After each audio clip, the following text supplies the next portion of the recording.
സിസിലിയിലെ ഒരു കുലീന കുടുംബത്തിൽ ജനിച്ച കന്യകയായിരുന്ന വിശുദ്ധ അഗാത്ത. സിസിലിയിലെ ഗവർണറായിരുന്ന ക്വിന്റാനൂസ് അതിസുന്ദരിയായിരുന്ന അവളെ സ്വന്തമാക്കാൻ ആഗ്രഹിക്കുകയും യേശുവിന്റെ മാത്രം സ്വന്തമായി ജീവിക്കാൻ തീരുമാനമെടുത്ത അവൾ അത് നിരസിക്കുകയുമുണ്ടായി.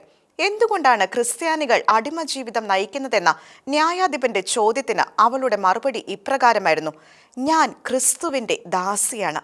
ക്രിസ്തുവിന്റെ അടിമയായിരിക്കുക എന്നത് ഏറ്റവും മഹനീയമാണ്. ഇതിൽ കോപാകുലനായ ഗവർണർ ക്രിസ്തുവിലുള്ള വിശ്വാസം ഉപേക്ഷിച്ചില്ലെങ്കിൽ വളരെ ക്രൂരമായ മർദ്ദനങ്ങൾ ഏൽക്കേണ്ടി വരുമെന്ന് അവളെ ഭീഷണിപ്പെടുത്തി. എന്നാൽ ധീരയായ ആ വിശുദ്ധയുടെ വാക്കുകൾ ഇപ്രകാരമായിരുന്നു: നീ എന്നെ വന്യമൃഗങ്ങൾക്ക് കൊടുക്കുമെന്നാണ് ഭീഷണിപ്പെടുത്തുന്നതെങ്കിൽ അറിഞ്ഞുകൊള്ളുക, ക്രിസ്തുവിന്റെ നാമം കേൾക്കുന്ന മാത്രയിൽ അവ ഇണങ്ങിക്കൊള്ളും. നീ അഗ്നിയാണ് പ്രയോഗിക്കുന്നതെങ്കിൽ സ്വർഗത്തിൽ നിന്നും മാലാഖമാർ ശാന്തിദായകമായ മഞ്ഞുതുള്ളികൾ എൻ്റെ മേൽ വർഷിക്കും. ഇതേ തുടർന്ന് അവളെ ക്രൂരമായ മർദ്ദനങ്ങൾക്ക് വിധേയയാക്കി. ശേഷം വിശുദ്ധയെ തടവറയിൽ അടച്ചു. അടുത്ത ദിവസം ന്യായാധിപന്റെ മുന്നിൽ നിൽക്കുമ്പോൾ അവൾ പ്രഖ്യാപിച്ചു: നീ എൻ്റെ ശരീരം നിന്റെ കൊലയാളികളെ കൊണ്ട് പിച്ചി ചീന്തുന്നില്ലെങ്കിൽ എനിക്ക് മറ്റുള്ള രക്തസാക്ഷികൾക്കൊപ്പം എൻ്റെ കർത്താവിൻ്റെ സ്വർഗത്തിൽ പ്രവേശിക്കാൻ സാധിക്കുകയില്ല.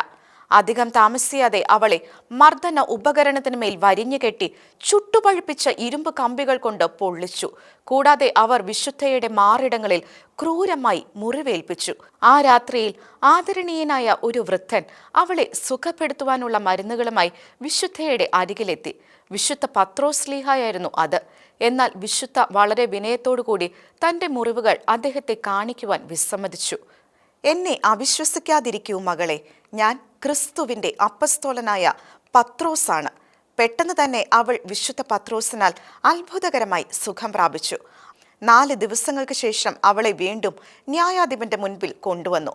അവൾ സുഖപ്പെട്ടത് കണ്ട ന്യായാധിപൻ അത്ഭുതപ്പെട്ടു. എന്നിരുന്നാലും അവൾ തങ്ങളുടെ ദൈവത്തെ ആരാധിക്കുവാൻ അദ്ദേഹം നിർബന്ധിച്ചു. ഇത് യേശുവിലുള്ള തൻ്റെ വിശ്വാസം വീണ്ടും ഏറ്റുപറയുന്നതിന് അവൾക്ക് കാരണമായി. വിശുദ്ധയെ തടവറയിൽ അടയ്ക്കാൻ വീണ്ടും ഗവർണർ ഉത്തരവിട്ടു.